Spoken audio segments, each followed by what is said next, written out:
My fellow citizens of Saint Lucia, on 26 July 2021, you, the people, handed us the mandate to manage the affairs of our country. You did so because you accepted our pledge to put you, the people, first, so that together we would advance the development of our country by rescuing it from the mismanagement of the last administration. Our pledge to put you first also meant ensuring that you are informed of and understand the decisions that we as a government take on your behalf. And so this evening, I am here to speak with you about some international developments which have serious consequences for all of us.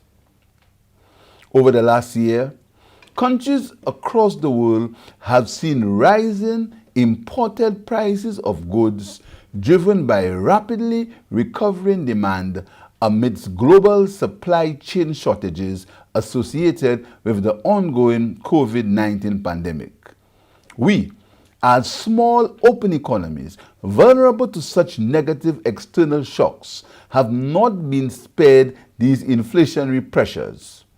Our consumers have thus faced much higher prices for various items purchased at the supermarkets, with the exception of some fuel products. Over the past 12 months, crude oil prices have been increasing due to a tight global oil market. While supply has been constrained by OPEC and other oil-producing countries, including Russia, there has been an increase in demand as economic activity expanded with more relaxed COVID-19 protocols and increased mobility. More recently, as a result of mounting international political tensions and the Russian invasion of Ukraine on February 24, 2022, crude oil prices surged to US $123.70 per barrel, the highest since July 2008. Since then, oil prices have remained above the US $100 per barrel mark. This has placed a strain on consumers in countries where global prices are automatically passed on to the retail market. The government of Saint Lucia has been shielding these increases from the public by absorbing them itself. It has been doing so by lowering the excise tax on fuel. Since June 2021, when domestic retail prices were last adjusted, global crude oil prices have risen by 56.8% from an average of US $62.46 per barrel to US $109.45 per barrel in March 2022. This has led to significant increases in the imported price, that's costs, insurance, and freight, for refined fuel products into Saint Lucia. However, as part of its initial response, the government of Saint Lucia decided to absorb these increases and maintained the retail prices for gasoline and diesel stable at the existing price of $13.95 per gallon since June 2021. In order to do so, the government considerably reduced the excise tax rate on these products. From 2014, the government imposed an excise tax of $2.50 per gallon on the price of fuel. This tax was budgeted to generate revenue, which was programmed to be utilized in the budget allocations. The revenue generated was used in paying government expenses like wages and salaries, goods and services, and transfers. In 2017, the excise tax was increased to $4 per gallon by the United Workers' Party government, with the added $1.50 per gallon expected to generate an additional $20 million in revenue. The UWP government justified the increase in tax by indicating that the additional amount was to be spent on the roads development program.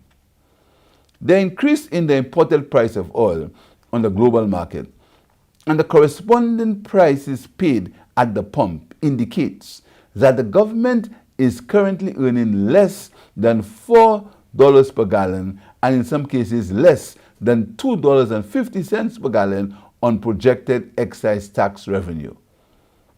During the period June 2021 to present, the excise tax rates on gasoline dropped to an average of $2.26 per gallon and as low as $1.18 per gallon, significantly below the budgeted $4. Diesel excise tax rates dipped to an average of 3.96 and more recently to $1.84 per gallon.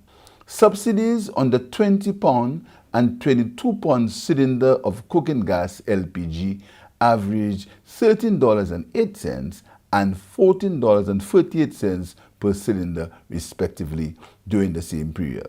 As a result, excise tax revenue collected on gasoline and diesel minus the subsidy of $9.5 million on cooking gas is expected to amount to $24 million in the fiscal year 2021 and 2022.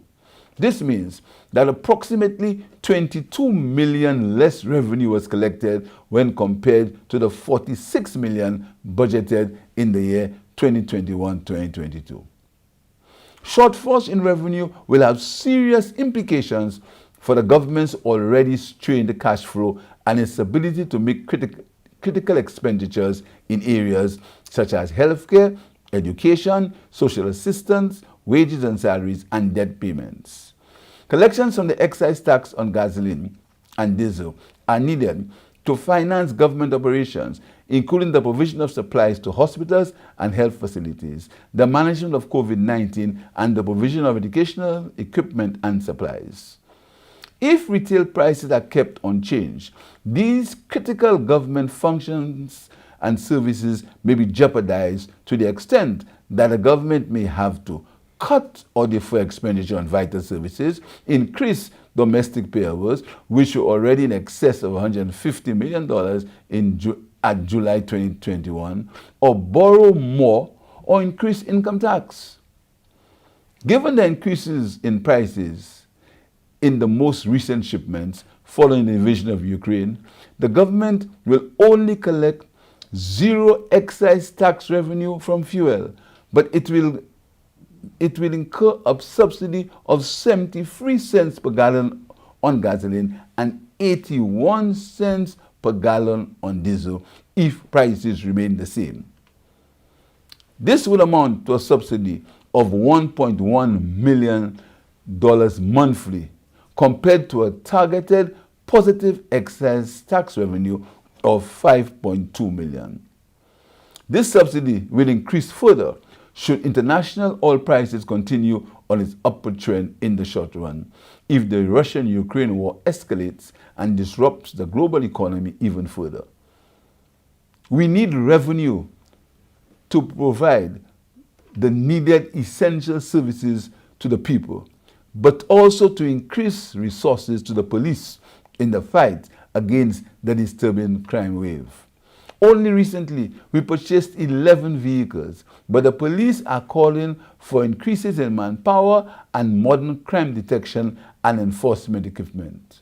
We all agree that while we demand more from the police, we need to provide the tools to enable them to carry out their duties. I have already announced my intention to increase penalties for firearm offenses as part of a holistic strategy in the fight against crime.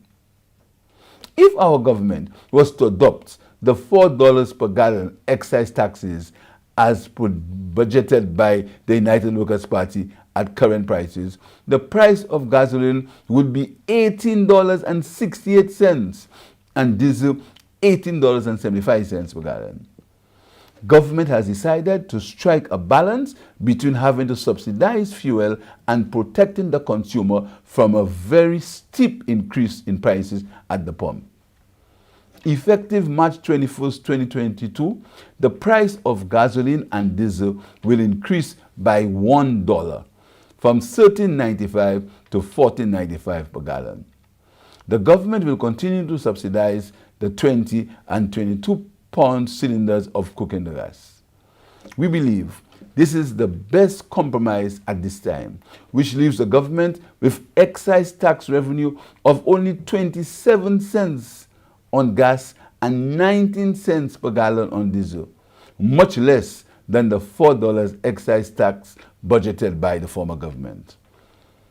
In these unfortunate times, inflicted on us by circumstances beyond our control, the government remains committed to the prudent management of its finances while endeavoring to mitigate the anticipated pressures of increases in imported goods. Consumers are therefore urged to adjust their consumptions as much as possible to minimize the burden these price increases will have on them. My fellow citizens, I implore your cooperation and understanding of this important matter and greatly appreciate your patience and forbearance. We will continue to manage this extraordinary difficult situation with you, the people, in mind. We are not alone in this. Other countries across the world are grappling with high prices of goods and services. Let us all do our part to navigate these turbulent times ahead together as a unified people with one mission: to transform our economy for the benefit of all. I thank you.